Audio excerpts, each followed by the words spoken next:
welcome guys. So I just got my kind of assistance work for the cube. This was my lower hypertrophy day, or if you want to call it additional squat day. Essentially what I did on this day was the same that I did last week. So I went instead of 8, instead of 6, instead of 4, and instead of 2 plus at certain percentages at 70%, 75%, 80, and then 85%, but then I'm adding weight to it. So I started off with 295 for 8 last week, so I just added 5 pounds to that. So essentially what I did is added 5 pounds to my first 3 sets, which you'll see, and then added 10 pounds to my top set. Then for, like I did last week, I went for 2 plus. Overall, how things felt today, looking at the footage when I was in the gym, kind of in between sets, and even like on that 225 for a triple as I was warming up, I feel like I wasn't getting great depth. I'm not sure if this was more as kind of an illusion, because I typically will squat in just like tights only or compression shorts only, so I can see my depth a little bit better.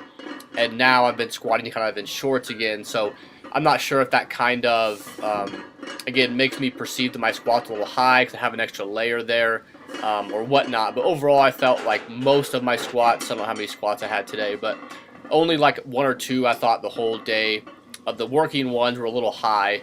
And again, like my definition of high is a little bit different, so it just kind of depends. But overall, the squats went very, very well today. Hit all of my numbers. I increased everything by 5 pounds in the first 3, and then the last set I increased it by 10 pounds and just hit the same number of reps. So I just hit like a 10-pound PR essentially for 7 reps, which you'll see.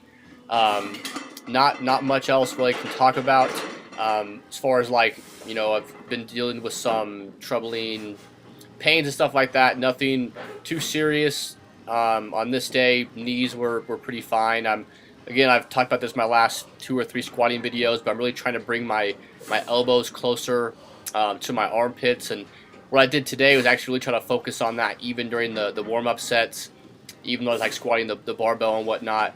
I definitely think that will help me keep my torso more upright, which today I wasn't the greatest at, if I actually kind of objective looking at these. But overall, this was the big PR set. And again, it's pretty cool, and I had a really horrible walkout. If you saw that, I almost fell over.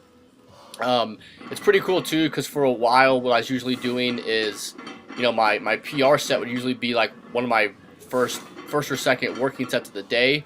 So like, again, if I was going to try this again, if I was going to try 365 for 7, I probably would have done like, you know, a single or double at 315 and then went for it.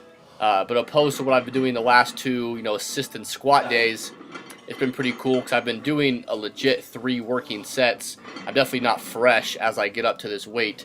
So who knows what I would actually hit if I was a little fresher. But it also kind of helps me realize that, you know, you may not always have to be 100% fresh. And personally, I feel like having a couple of good working sets before my PR can even help me open up my hips, because I noticed that, you know, as I go along with my reps and my sets during the workout, it doesn't tend to get easier, but I tend to just open up a little bit more.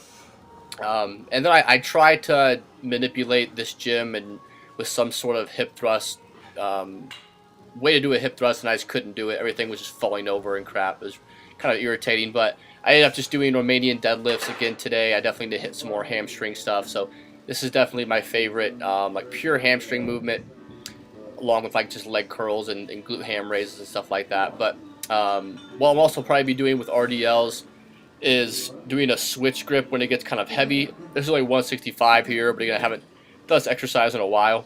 But when it gets heavy, to do a switch grip, to do it differently than my deadlift, so I can kind of try to balance out my grip a little bit there. My double over grip is horrendous. Once I get above like 155 for an RDL or like 225 for a deadlift, it starts to go out. I just have these tiny Burger King hands, and I train my grip quite a bit, at least like once a week, but it's never an issue when I go over under at least. And then I finished off with, so I just had 3 exercises today with 3 sets of 20 to 30 total steps of lunges, and then with those 2 mobilizations. Like I talked about in my last video, I felt like just doing some simple mobilizations, you know, 1 or 2 mobilizations take 10 or 15 minutes max at the end of your workout, if you have the time, can really help your recovery. And also, just kind of a last point here, I think that adding lunges back in my program will probably be really helpful for kind of loosening up my hip flexors and making them strong in a position that I typically haven't been in. Yeah, so that's the video, guys. Make sure you subscribe if you're new here. Like the video, and I'll see you guys next time. Take care.